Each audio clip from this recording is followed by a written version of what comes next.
Shalom Bapak Ibu dikasihi Tuhan. Apa kabarnya? Ya, saya berdoa kita semua dalam keadaan sehat dan kuat dalam pertolongan Tuhan dan penyertaan Tuhan. Bapak Ibu yang dikasihi Tuhan, sepanjang bulan Juni ini kita sudah belajar dari beberapa tokoh di dalam Alkitab. Masih ingat di minggu pertama kita belajar dari tokoh siapa? Yohanes Pembaptis ya. Di minggu kedua kita belajar dari seorang ibu yang biasa membuat baju buat banyak orang. Siapa namanya? Dorcas apa Tabita? Oh sama aja ya. Kalau minggu lalu kita belajar dari siapa? Baru 1 minggu yang lalu loh. Dari Filipus ya. Yang dipakai Tuhan untuk memberitakan Injil kepada sida-sida dari Ethiopia. Bapak Ibu dikasihi Tuhan, hari ini kita akan belajar sekali lagi dari seorang ibu. Ya, ibu dari seorang nabi besar, yaitu Samuel. Siapa namanya? Nama ibunya? Hana ya. Mari kita sama-sama buka Alkitab kita. Dari 1 Samuel 1 kita akan baca ayat yang ke-20 sampai dengan yang ke-28. Silakan Bapak Ibu yang dikasihi Tuhan boleh membaca dari Alkitab. Saya akan bacakan buat kita sekalian. 1 Samuel 1 ayat 20 sampai dengan 28. Demikian bunyi firman Tuhan. Hana pun mengandung dan melahirkan seorang anak laki-laki pada waktunya. Ia menamai anak itu Samuel, sebab katanya, aku telah memintanya dari Tuhan. Elkana laki-laki itu pergi dengan seisi rumahnya, mempersembahkan kurban tahunan dan kurban nasarnya kepada Tuhan. Tetapi Hana tidak ikut pergi, sebab katanya kepada suaminya, nanti apabila anak itu disapih, aku akan mengantarkan dia. Ia akan tampil di hadapan Tuhan dan tinggal di sana seumur hidupnya. Kata Elkana suaminya kepadanya, lakukanlah apa yang kau pandang baik. Tinggallah sampai engkau menyapi dia. Kiranya Tuhan menepati janjinya. Jadi perempuan itu tinggal di rumah dan menyusui anaknya sampai disapi. Setelah menyapi anaknya, perempuan itu membawa dia dan juga seekor lembu jantan berumur 3 tahun, 1 eva tepung, dan 1 kantong anggur. Lalu mengantarkannya ke rumah Tuhan di Silo. Anak itu masih kecil. Setelah lembu jantan itu disembelih, anak itu diantar kepada Eli. Lalu kata Hana, maaf Tuan, demi tuanku yang hidup, akulah perempuan yang dulu berdiri di sini, dekat tuanku untuk berdoa kepada Tuhan. Anak inilah yang kuminta dalam doa, dan Tuhan telah memberikan kepadaku apa yang kuminta daripadanya. Sebab itu aku pun menyerahkan kembali kepada Tuhan. Seumur hidupnya ia diserahkan kepada Tuhan. Lalu mereka sujud menyembah kepada Tuhan di sana. Demikian jauh pembacaan firman Tuhan. Berbahagia setiap kita yang membaca, merenungkan, dan melakukannya di dalam hidup kita hari demi hari. Bapak Ibu yang dikasihi Tuhan, kalau kita baca bagian ini, 1 Samuel 1 ayat 20 sampai dengan 28, ini adalah sebuah kisah yang menyenangkan, bukan? Dikisahkan ada seorang ibu yang berdoa, dan akhirnya kemudian Tuhan menjawab doanya. Tuhan memberikan anak kepada ibu ini, dan anak ini kemudian diserahkan kepada Tuhan. Sebuah kisah yang menyenangkan dan happy ending. Namun Bapak Ibu yang dikasihi Tuhan, kalau kita baca pasal 1 ayat keseluruhannya dari ayat yang pertama, kita akan mendapati bahwa kisah ini tidak semudah atau semenyenangkan yang kita baca tadi. Di bagian-bagian awal kita melihat bagaimana Hana hidupnya penuh dengan tekanan, hidupnya penuh dengan bullying dari saingannya, sehingga Hana mengalami depresi. Bapak sekalian, kenapa saya mengatakan Hana mengalami depresi? Di dalam bagian firman Tuhan dikatakan bahwa Hana menangis dan tidak mau makan. Ya, biasa kalau orang depresi suka berubah moodnya. Suka mudah menangis, atau kadang ada orang tertentu yang sulit menangis. Ketika depresi ada orang yang susah makan, tetapi ada orang juga yang depresi yang suka makan. Jadi kalau melihat orang suka makan, belum tentu dia sedang senang. Siapa tahu sedang depresi. Bapak Ibu dikasihi Tuhan, itulah yang sedang dihadapi Hana. Apa yang membuat Hana depresi? Bapak sekalian, di dalam firman Tuhan setidaknya ada 3 hal yang membuat Hana depresi. Yang pertama, Bapak sekalian, dicatat bahwa Tuhan menutup kandungannya. Hana tidak punya anak. Bagi orang-orang modern, tidak punya anak itu adalah pilihan. Mungkin karena faktor ekonomi, mungkin karena faktor kebebasan. Tetapi juga banyak di orang modern ini masih merindukan punya anak. Tetapi Bapak Ibu Saudara sekalian, bagi Hana dan perempuan sejamannya tidak punya anak itu merupakan seperti kutukan dari Tuhan. Mereka pasti akan bertanya di dalam hatinya, apa sih dosa yang telah saya buat sehingga saya ditutup kandungannya, sehingga saya tidak punya anak. Itu telah membuat Hana menjadi depresi. Yang kedua, Bapak Ibu Saudara sekalian, Elkana sang suami itu tahu bahwa istrinya tidak punya anak, tapi dia punya kerinduan untuk punya anak. Karena orang-orang pada waktu itu, Bapak Ibu Saudara sekalian, punya kerinduan bahwa mereka suatu saat nanti melalui keturunannya bisa melahirkan Mesias. Karena mereka masih menunggu kedatangan Mesias. Oleh sebab itu Elkana tahu istrinya tidak punya anak, kemudian dia mengambil wanita lain. Di dalam bagian firman Tuhan disebut bahwa Elkana mengambil Penina menjadi istrinya. Dan melalui Penina, Bapak Ibu Saudara sekalian, Elkana memiliki anak. Dan bukan cuma satu, anak-anak. Ada anak laki-laki dan anak perempuan. Bapak Ibu Saudara sekalian, poligami membuat Hana kemudian menjadi depresi. Tetapi bukan hanya itu Bapak Ibu Saudara sekalian, Hana mengalami penghinaan yang terus-menerus dari saingannya. Kalau kita baca di dalam ayat yang ke-6 dan yang ke-7 dikatakan, untuk membuatnya geram, saingannya selalu menyakiti hatinya karena Tuhan telah menutup kandungannya. Demikianlah yang terjadi tahun demi tahun. Setiap kali Hana pergi ke rumah Tuhan, Penina menyakiti hatinya sehingga ia menangis dan tidak mau makan. Bapak Ibu Saudara sekalian, bukan sekali, 2 kali Penina saingannya itu menyakiti hatinya Hana. Jadi para suami ya, jangan pernah berpikir punya istri 2 ya. Karena pasti akan terjadi persaingan. Dan ada hal-hal yang tidak menyenangkan. Seperti yang dialami oleh Hana. Saya membayangkan apa sih yang dilakukan Penina sampai membuat Hana begitu sakit hati. Sampai dia menangis, depresi dan tidak mau makan. Mungkin kalau laki-laki bullyingnya tidak seperti perempuan. Mungkin langsung dipukul kalau laki-laki. Tapi kalau perempuan tidak main pukul. Tetapi langsung nancep ke dalam hati. Langsung membuat sakit hati. Saya membayangkan mungkin sepanjang jalan begitu ya. Perjalanan ke rumah Tuhan nih, si Penina bersama keluarga mau menyembah Tuhan memberikan korban, tapi dia sambil bergosip dengan saudara-saudaranya yang lain. Dia katakan, tuh lihat tuh si Hana. Setiap tahun pergi ke rumah Tuhan memberikan korban, tapi mana gak punya anak.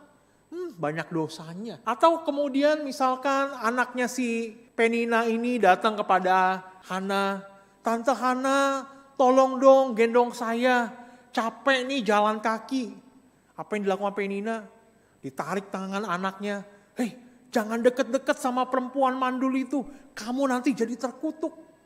Wah Bapak Ibu sekalian, entah apa yang mungkin dikatakan oleh Penina yang begitu tajam sampai menyakiti hati si Hana. Bapak sekalian, kira-kira apa sih yang menjadi motif dari si Penina menyakiti hati Hana? Bapak sekalian, saya kira motifnya cuma satu, yaitu adalah iri hati. Meskipun Penina berhasil memberikan banyak anak bagi Elkana, tetapi dikatakan oleh firman Tuhan, hati Elkana itu sangat mengasihi Hana. Anak yang dilahirkan oleh Penina tidak bisa menarik perhatian dan juga kasih dari Elkana kepada dirinya. Sehingga dia terus-menerus membuat si Hana ini gusar, membuat Hana ini sakit hati dan depresi. Bapak Ibu yang dikasihi Tuhan, bukankah di dalam kehidupan kita berkeluarga, kita juga seringkali banyak mendapati hal-hal yang terjadi seperti demikian. Ada gesekan-gesekan yang terjadi, entah antara mungkin mertua dengan menantu, suami dengan istri, ipar dengan ipar, ada iri hati dan sebagainya. Yang bukan hanya kadang-kadang kalau sombong kita kelihatan, tapi kalau iri hati itu nggak kelihatan. Iri hati itu kelihatannya kalau apa? Kalau sudah mulai menyakiti, sudah ngomongin, sudah ngejulitin kalau orang-orang bilang zaman sekarang. Bapak Ibu saudara sekalian Tuhan, di dalam kehidupan kita banyak hal yang terjadi seperti demikian.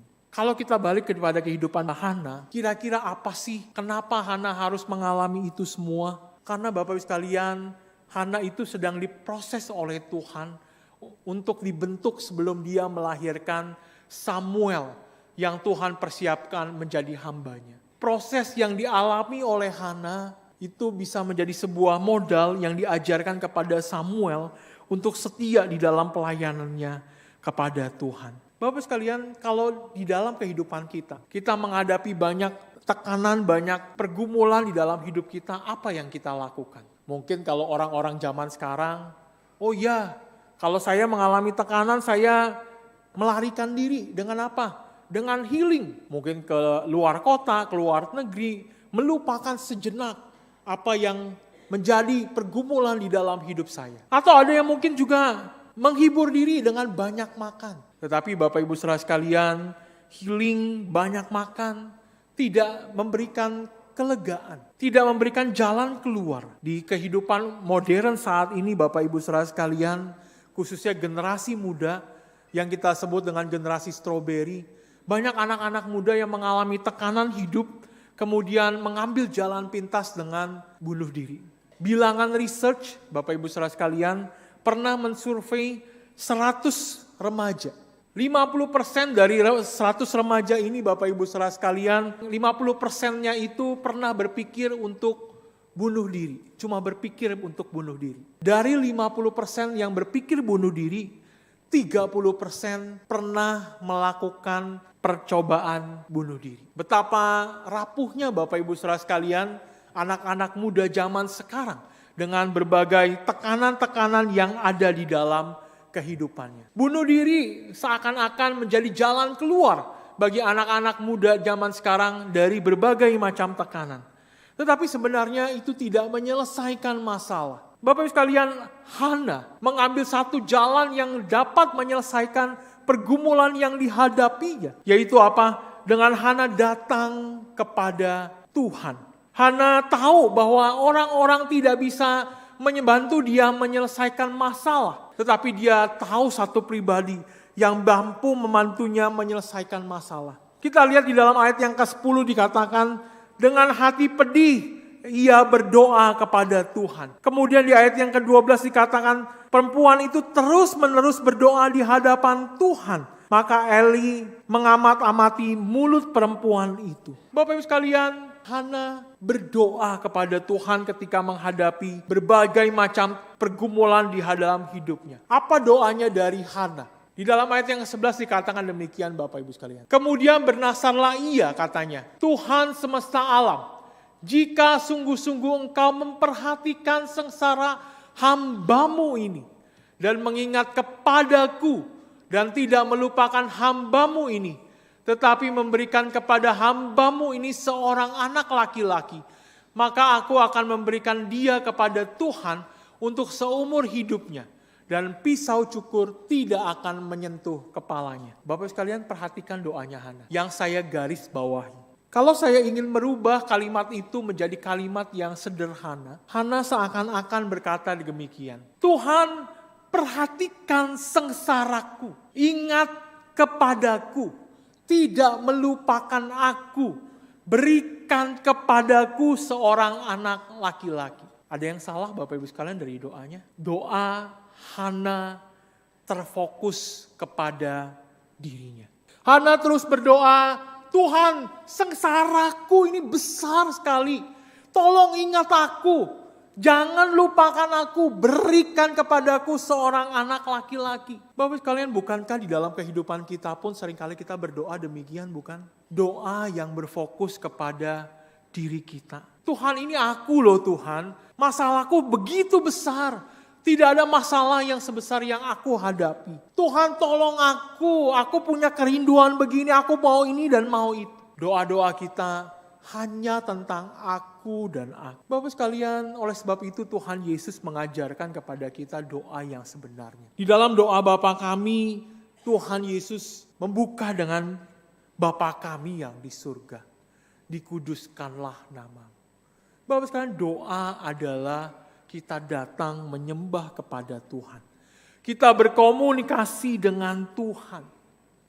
Sebab itu ketika Samuel mendengar suara yang memanggil dia, Eli katakan apa kepada Samuel? Samuel, ketika kau mendengar kembali suara yang memanggil namamu, katakanlah, ya Bapa, berbicaralah karena hambamu siap mendengar. Samuel berbicara kepada Tuhan. Tuhan ngomong kepada saya siap mendengar kepada Tuhan. Beda dengan kita. Kita kalau doa itu ngomong terus sama Tuhan. Kita enggak mendengar suara Tuhan. Seakan-akan kita sedang memberikan sederetan daftar pesanan kepada Tuhan. 1, Tuhan saya mau ini. 2, saya pengennya begini. 3, saya mau begini. Tuhan tolong dengar saya, Tuhan tolong jawab saya. Bapak sekalian, bukan seperti demikian doa. Doa tidak berfokus kepada kita. Doa adalah sebuah proses di mana kita melihat apa yang Tuhan izinkan terjadi di dalam kehidupan kita. Ketika Tuhan mengizinkan datang fear, datang ketakutan di dalam hidup kita.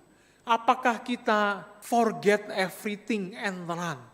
Atau justru kita face everything and rise? Apakah kita menghadapi ketakutan itu kemudian kita melupakan dan lari? Atau kita justru menghadapi ketakutan dan tantangan seperti yang dihadapi oleh Hana dan kita bangkit? Bapak sekalian, Hana ketika masalah datang dia tidak melarikan diri. Tetapi dia membawa masalah itu kepada Tuhan. Bapak sekalian dikasih Tuhan, di dalam 1 Samuel pasal yang ke-13 sampai dengan yang ke-15.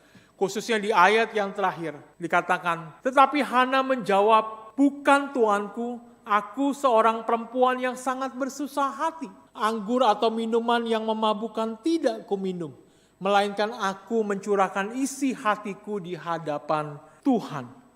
Bapak Ibu dikasih Tuhan, Hana ketika dia menghadapi banyak pergumulan, dia datang kepada Tuhan. Dia tidak melarikan diri, tetapi dia mencurahkan isi hatinya kepada Tuhan. Bapak sekalian, ini sangat berbeda dengan orang-orang zaman sekarang. Orang-orang zaman sekarang kalau ada masalah, curhatnya kemana? Ke Facebook, ke Instagram. Ya. Orang jadi tahu, oh tadi malam dia berantem tuh sama suaminya. Oh tadi malam dia baru saja ribut sama adik iparnya. Seluruh dunia jadi tahu. Bapak sekalian, apa yang terjadi ketika seluruh dunia tahu? Sebagian mungkin memberikan empati dengan memberikan like begitu ya. Memberikan tulisan sabar ya. Tapi cuma sampai di situ. Atau sebagian lain justru menjadikan itu sebagai bahan gosip. Bapak sekalian kasih Tuhan, mari kita belajar dari Hana. Ketika pergumulan itu datang, kita tidak mencurahkan kepada sembarang orang. Kita mencurahkan datang kepada Tuhan. Karena dialah Allah yang mendengar dan peduli kepada setiap kita. Bukankah kita seringkali menaikkan pujian, Allah mengerti, Allah peduli. Kenapa kita tidak datang kepada Allah yang mengerti dan peduli akan seluruh kehidupan kita? Di dalam Mazmur pasal yang ke-62 ayat yang ke-9 dikatakan, percayalah kepadanya setiap waktu hai umat, curahkanlah isi hatimu di hadapannya. Allah ialah tempat perlindungan kita. Bapak Ibu dikasih Tuhan, orang cuma bisa paling memberikan empati. Tetapi Tuhan tempat perlindungan kita. Dia mengerti dan dia tahu apa yang harus kita berikan kepada kita. Bapak Ibu dikasih Tuhan, bukan berarti saya mengatakan, oh kalau gitu tidak boleh cerita kepada orang lain. Bukan tidak boleh cerita Bapak Ibu sekalian. Tetapi ceritalah kepada orang yang tepat. Ceritalah kepada orang yang bisa dipercaya. Di dalam bagian firman Tuhan yang kita baca, Hana bertemu dengan Imam Eli. Meskipun awalnya Imam Eli, Bapak Ibu Saudara sekalian, itu salah paham. Dikira si Hana ini sedang mabuk. Tetapi Akhirnya Imam Eli tahu bahwa Hana tidak mabuk. Kemudian Imam Eli berkata, pergilah dengan selamat dan Allah Israel akan memberikan kepadamu apa yang engkau minta kepadanya. Bapak Ibu dikasihi Tuhan, Imam Eli tidak tahu apa yang didoakan oleh Hana. Imam Eli tidak tanya, Hana kamu doanya apa? Tidak. Imam Eli cuma berkata, pergilah dengan selamat, Allah Israel akan memberikan kepadamu apa yang engkau minta kepadanya. Atau kalau dalam bahasa sekarang, saya dukung kamu dalam doa. Bapak sekalian, inilah yang disebut accountable friend. Orang yang dapat dipercaya. Ketika kita men-sharingkan pergumulan hidup kita dengan orang yang tepat. Dan dia mendukung kita di dalam doa. Beban kita seakan-akan terbagi dua. Karena kita tidak bergumul sendirian. Karena kita bergumul dengan orang yang mendukung kita di dalam doa. Membawa kita di dalam doanya dan berseru kepada Tuhan. Bapak sekalian kasih Tuhan, apa hasilnya? Kalau kita baca di dalam ayat yang ke-18, ada satu perubahan Bapak Ibu Saudara sekalian. Kalau sebelumnya Hana itu menangis dan tidak mau makan, di dalam ayat yang ke-18 lalu keluarlah perempuan itu, ia mau makan dan mukanya tidak muram lagi. Bapak Ibu sekalian, ada perubahan ekspresi. Pada waktu Hana datang awal dengan segala pergumulannya, dengan doa yang berfokus kepada dirinya, Hana menjadi menangis dan tidak mau makan. Tetapi ketika Hana sudah berdoa, kemudian dikatakan dalam firman Tuhan, Hana tidak lagi muram dan mau makan. Bapak Ibu sekalian kasih Tuhan, luar biasa ya perubahan yang terjadi hanya karena doa. Imam Eli tidak bilang, Hana pulang. Tahun depan kamu akan melahirkan Samuel.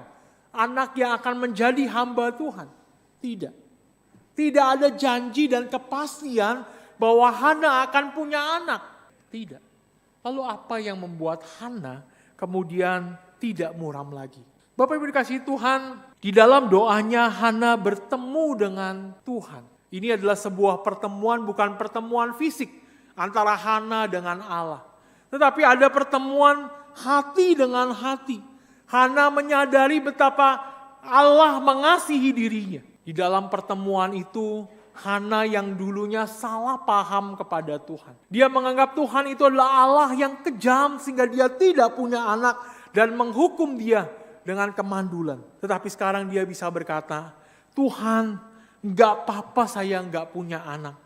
Tetapi saya punya Tuhan. Enggak apa-apa saya enggak punya anak. Yang penting saya punya Tuhan di dalam hidupnya.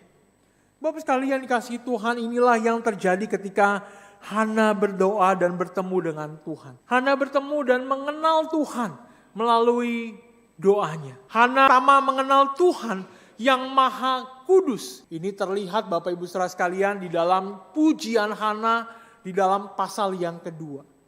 Di dalam ayat yang kedua Hana berkata, tidak ada yang kudus seperti Tuhan, sebab tidak ada yang lain kecuali Engkau, dan tidak ada gunung batu seperti Allah kita. Bapak Ibu dikasihi Tuhan, di dalam doanya Hana mengenal dirinya adalah manusia berdosa dan dia adalah Allah yang kudus. Allah yang kudus menginginkan manusia yang berdosa ini datang kepadanya. Manusia yang berdosa memiliki kecenderungan hati yang berdosa. Tetapi ketika kita percaya kepada Allah, Allah yang kudus itu hadir di dalam hatinya dan hatinya juga memiliki kecenderungan untuk hidup kudus. Bapak Ibu dikasihi Tuhan, Allah yang kudus tidak menghukum manusia karena hal yang tidak dilakukannya. Allah tidak menghukum Hana karena dia tidak punya anak. Tetapi Allah menginginkan Hana tetap hidup kudus. Bapak Ibu yang dikasihi Tuhan, di dalam Mazmur 1 dikatakan, janganlah kita duduk di dalam kumpulan pencemooh dan orang-orang fasik. Karena kalau kita duduk di dalam kumpulan pencemooh, maka kita akan menjadi orang-orang yang suka mencemooh dan hidup fasik. Tetapi jika kita hidup dengan takut akan Tuhan, merenungkan firman Tuhan siang dan malam, bergaul dengan orang-orang yang terus bergumul bagaimana melakukan firman Tuhan, maka kita terus-menerus dikuduskan oleh Tuhan. Dan itulah yang Tuhan mau di dalam kehidupan kita. Kita hidup kudus seperti Tuhan yang kudus. Yang kedua Bapak Ibu Saudara sekalian, di dalam pergumulan doa Hana kemudian mengenal siapa Allah. Allah yang maha tahu. Tadi dia sudah yang pertama mengenal Allah yang kudus. Tetapi yang kedua dia mengenal Allah yang maha tahu. Di dalam 1 Samuel 2 ayat yang ke-3b Hana berkata, karena Tuhan itu Allah yang maha tahu. Dan oleh dia perbuatan-perbuatan diuji. Bapak Ibu dikasihi Tuhan, Hana menyadari bahwa pengetahuan Allah itu adalah Allah yang sempurna. Sebab itu dia adalah Allah yang maha tahu. Di dalam kehidupannya, pergumulan yang dihadapinya begitu lama, Tuhan tahu kalau dia belum punya anak. Di dalam perjalanan dari tahun ke tahun, dia terus disakiti, dihina, dibuli oleh Penina. Tuhan tahu semua yang dihadapi oleh Hana. Tetapi Tuhan ingin Hana itu datang kepada Tuhan dan berkomunikasi dengan Tuhan. Oleh sebab itu Bapak Ibu sekalian kasih Tuhan, datang kepada Tuhan di dalam doa, jangan ngomong yang itu saja. Kenapa? Karena Tuhan sudah tahu apa yang kita butuhkan. Tetapi juga jangan sebaliknya. Kita berkata, kan Tuhan sudah tahu. Ya sudah, saya tidak usah berdoa. Bapak Ibu dikasih Tuhan, Tuhan ingin kita ketika pergumulan kita belum dijawab Tuhan, Tuhan mau kita terus-menerus datang kepada Tuhan. Berkomunikasi, ngobrol dengan Tuhan. Bapak sekalian coba kalau kita bayangkan ya, kita punya anak. Anak kita ini pingin study tour gitu ya, rekreasi lah. Begitu ya, pengen rekreasi. Setiap kali datang ngomongnya cuma, mama saya mau rekreasi. Terus kemudian besoknya datang lagi, tarik-tarik tangan mamanya, mama saya mau rekreasi. Besoknya datang ngomongnya cuma itu doang, mama saya mau rekreasi. Lama-lama orang tua jadi bosen ya. Iya saya udah tahu kamu mau rekreasi. Tapi Bapak Ibu sekalian kalau anak kita datangnya kepada kita dengan cara yang berbeda. Hari ini kita datang, Ma saya mau rekreasi. Besok datang lagi, Ma saya mau rekreasinya ke museum loh Ma. Di museum itu saya pengen belajar ini. Ada teknologi baru Ma di sana. Katanya bisa belajar tentang macam-macam dan sebagainya. Bapak sekalian kita tentu sebagai orang tua akan mempertimbangkan. Anak kita ternyata mau rekreasi bukan untuk sekedar senang-senang. Ada hal yang ingin dia pelajari. Dia ingin berkembang. Dia ingin memiliki pengetahuan yang lebih luas. Tentu sebagai orang tua kita akan mempertimbangkan dan mengabulkan doa atau permintaan dari anak kita.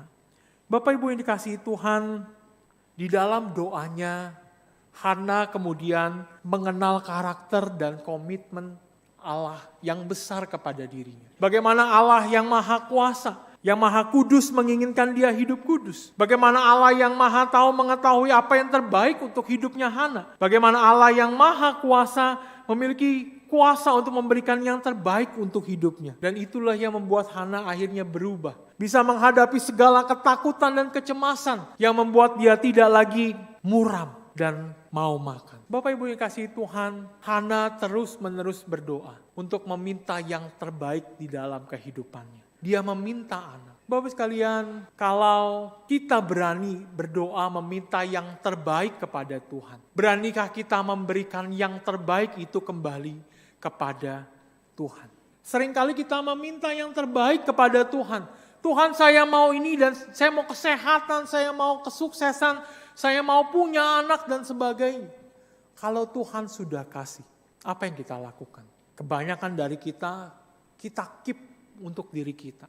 Tetapi apakah kita berani seperti Hana? Memberikan yang terbaik yang dia minta kembali kepada Tuhan. Di dalam ayat yang ke-27 dan 28 yang tadi kita baca. Di sana dikatakan, untuk mendapat anak inilah aku berdoa. Dan Tuhan telah memberikan kepadaku apa yang ku minta daripadanya. Maka aku pun menyerahkannya kepada Tuhan seumur hidupku. Seumur hidup terserahlah ia kiranya kepada Tuhan. Lalu sujudlah mereka di sana menyembah kepada Tuhan. Bapak sekalian, Hana bertahun-tahun dihina, menantikan datangnya anak. Ketika anak itu Tuhan berikan, dia tidak kemudian menyimpan untuk dirinya sendiri. Dia tidak menyombongkannya kepada Penina. Nih, gua udah punya anak, saya udah punya anak. Elkana akan lebih sayang lagi sama saya. Dan kemudian dia membuli balik Penina. Tidak, tetapi dia menyerahkannya. Samuel seumur hidup untuk dipakai oleh Tuhan.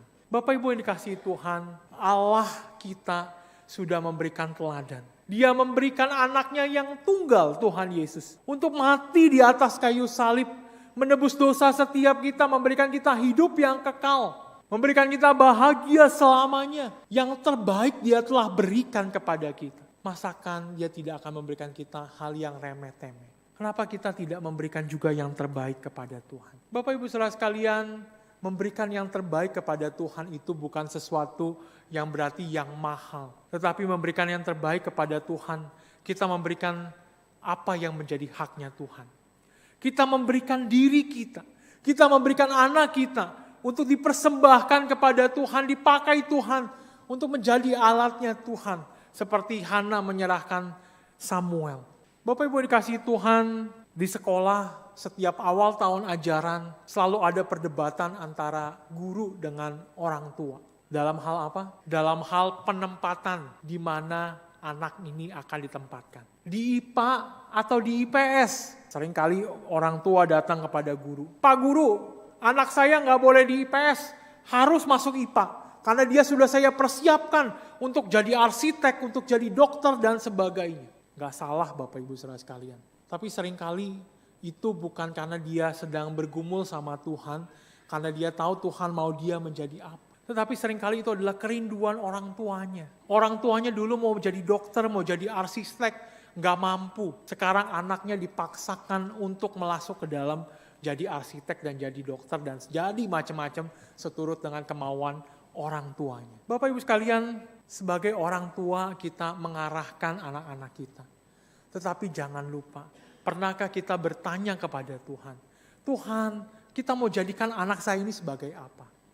Yang miris Bapak Ibu sekalian, ada orang tua yang menyekolahkan anaknya dari kecil di sekolah internasional. Dengan tujuan apa? Supaya besar nanti punya jodoh yang orang-orang internasional. Sampai sedemikian Bapak Ibu saudara sekalian, orang tua itu menyiapkan anaknya. Tanpa memikirkan itu adalah titipan yang dipercayakan kepada Tuhan. Apakah kita mempercayakan titipan itu kepada Tuhan? Bapak Ibu yang dikasihi Tuhan, di dalam bulan PI dan juga pendidikan Gemim. Berapa banyak dari kita yang punya anak kemudian mempersiapkan anak kita untuk menjadi hamba Tuhan. Atau menjadi guru di sekolah. Hamba Tuhan dan guru seringkali dipersiapkan untuk anak-anak yang tidak lolos menjadi dokter, tidak lolos menjadi arsitek, tidak lolos di mana-mana, jadilah hamba Tuhan atau jadi guru. Padahal merekalah yang akan mendidik anak cucu kita ke depan. Bapak Ibu yang dikasihi Tuhan, sudahkah kita memberikan yang terbaik kepada Tuhan? Bapak Ibu dikasihi Tuhan, Penina memfokuskan diri kepada anak yang kelihatan sehingga membuat dia tidak bisa memberikan yang terbaik kepada Tuhan. Tetapi Hana fokus kepada Tuhan yang menguduskan dan memanggil kita hidup kudus. Hana fokus kepada Tuhan yang tahu segala sesuatu yang kita butuhkan. Hana fokus kepada Tuhan yang sanggup melakukan segala sesuatu. Hana fokus kepada Tuhan yang begitu mengasihi kita. Sehingga Hana bisa memberikan anaknya untuk dipakai Tuhan. Memberitakan Injil, menyampaikan firman Tuhan kemana-mana. Bagaimana setiap kita? Apakah kita ada fokus kepada Allah yang menguduskan kita? Mari kita fokus kepada Allah yang tahu akan segala kebutuhan kita. Yang terbaik yang kita butuhkan. Dan Tuhan yang sanggup melakukan segala sesuatu. Dan Tuhan yang mengasihi kita. Sehingga kita tidak dengan berat hati mempersembahkan hidup kita. Anak-anak kita, semua yang kita miliki untuk kemuliaan nama Tuhan. Tuhan telah memberikan yang terbaik kepada kita. Mari kita persembahkan itu untuk hormat dan kemuliaan nama Tuhan. Sudahkah yang terbaik kuberikan? Mari kita tunduk, kita berdoa. Bapa dalam kerajaan surga, di dalam kehidupan kami ada begitu banyak pergumulan-pergumulan dan tekanan-tekanan yang datang di dalam kehidupan kami. Entah itu dari orang-orang di sekitar kami, entah itu dari pekerjaan kami, tuntutan pekerjaan kami ya Tuhan. Dan seringkali itu membuat kami kemudian berdoa dan berfokus kepada diri kami. Namun hari ini ya Tuhan kami belajar dari Hana. Ketika kami datang dengan segala pergumulan hidup kami tahu pergumulan hidup kami yang Tuhan izinkan terjadi itu bukan untuk menyulitkan kami. Tetapi Tuhan mau kami datang kepada Tuhan. Kami percaya ya Tuhan, ketika kami datang kepada Tuhan, Engkau adalah Allah yang peduli kepada kami. Engkau akan menjawab doa kami seturut waktu dan kehendak Tuhan dengan cara Tuhan. Sehingga kami tidak berfokus di dalam doa kami hanya untuk diri kami. Tetapi kami berfokus untuk mengenal Allah yang hidup. Pengenalan Allah yang hidup di dalam hidup kami membuat kami kuat menghadapi berbagai macam pergumulan, berbagai macam tekanan, tantangan hidup di dalam hidup kami. Tuhan tolong kami agar kami berfokus kepada Engkau ya Tuhan, Allah yang kudus, yang tidak akan berlaku curang untuk kehidupan setiap kami. Allah yang tahu segala sesuatu yang kami butuhkan, yang terbaik bagi kami. Bagi Tuhan tidak ada yang mustahil. Engkau sanggup ya Tuhan menjawab doa kami. Dan kami bersyukur karena kami tahu Engkau Allah yang mengasihi kami. Oleh sebab itu ya Tuhan, tolong kami untuk terus percaya kepada Tuhan. Sehingga di dalam kehidupan kami, ketika apapun doa kami dijawab ataupun belum dijawab Tuhan, kami tetap memberikan yang terbaik seluruh hidup kami, anak kami, harta kami, apapun yang kami miliki ya Tuhan, untuk hormat dan kemuliaan nama Tuhan. Karena kami tahu itu semua diberikan Tuhan untuk kemuliaan nama-Mu. Di dalam nama Tuhan Yesus Kristus Allah kami yang hidup, kami berdoa dan bersyukur. Amin.